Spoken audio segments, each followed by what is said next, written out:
Scoppia anche in Veneto la polemica sul caro ombrellone. Molti turisti giornalieri e pendolari del weekend scelgono la spiaggia libera, spinti dai prezzi considerati troppo alti. Il sindaco di Chioggia, Mauro Armelao, minimizza: il problema non riguarda Sottomarina e Isola Verde. Durante la settimana c'è sicuramente minor presenza, ma non così drammatica come è stata dipinta. Sottomarina e Isola Verde, io sento gli imprenditori che comunque sono contenti stanno lavorando bene, è arrivata anche nuova gente che non era mai stata nella nostra città, quindi io ho riscontri nettamente contrari rispetto all'allarme che era stato lanciato. Per i titolari degli stabilimenti il calo si è acuito in particolar modo solo a luglio, dichiara Gianni Moretto, presidente dell'associazione Gebis Chioggia Sottomarina. Abbiamo avuto, tanto per fare un po' l'andamento della stagione, un maggio che ha avuto percentuali anche a doppie cifre positivo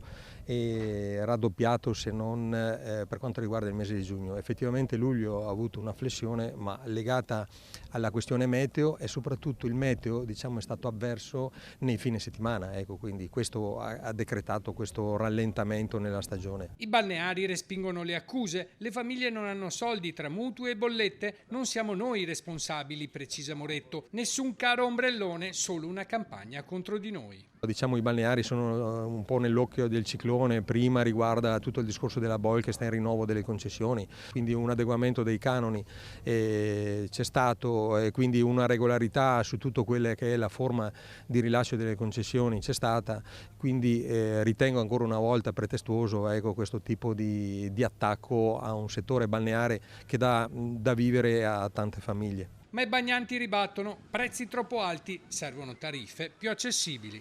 Ci sono prezzi troppo alti.